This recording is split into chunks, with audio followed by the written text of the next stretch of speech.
ବାସ୍ତବରେ ତୁମେ ଆସିଛ ଏକୁଟିଆ, ଯିବ ଏକୁଟିଆ, ମଝିରେ କାହା ସହିତ ସାଥୀ ହବ? ମଝିରେ କାହା ସହିତ ସାଥୀ ହବ? ଆପଣ ମନେ ମନେ କହନ୍ତି, ଆରେ ହିଁ ନିଜ ଲୋକଟା ସହିତ ଆପଣା ଲୋକଟା ସହିତ ସାଥୀ ହେଲେ କିଛି ଆମେ ଉପକୃତ ହେଇପାରିବା। ବିଭିନ୍ନ ପ୍ରକାର ଉପକୃତ, ଶାରୀରିକ, ମାନସିକ, ଆର୍ଥିକ ବିଭିନ୍ନ ପ୍ରକାର ଉପକୃତ ଅଛି।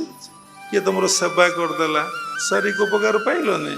କିଏ ତମକୁ ମେଣ୍ଟାଲି ଭଲ କଥା କହି ତମ ମନକୁ ହାଲକା କରିଦେଲା, ଖାଲି କରିଦେଲା, ବୋଝରୁ ମୁକ୍ତ କରିଦେଲା। ବୋଝ ତ ବନ୍ଧନ, ବନ୍ଧନରୁ ମୁକ୍ତ କରିଦେଲା, ତ ମାନସିକ ସାହାଯ୍ୟ ପାଇଲନି। କିଏ ତୁମକୁ ପଇସା ପତ୍ର ସଫିସିଏଣ୍ଟ ଦେଲା, କି କିଛିଟା ପଇସା ଦେଲା, ତେଣୁ ଆର୍ଥିକ ପାଇଲନି। ତେଣୁ କେମିତି ମନ ହାଲକା ହବ? ଯଦି ମନକୁ ସବୁଥିରୁ ୱିଡ୍ର କରି ଗୋଟେ ଘରେ ବସି ଆପଣ ଏକାନ୍ତରେ 4 ଘଣ୍ଟା 5 ଘଣ୍ଟା 6 ଘଣ୍ଟା ବସି ଦେଖନ୍ତି, ଆପଣ ଜାଣିବେ କେତେ ଆନନ୍ଦ, କେତେ ପ୍ରେମ, କେତେ ମାନେ ଅମୃତର ସ୍ୱାଦ ମୋତେ ମିଳିଯାଇଛି।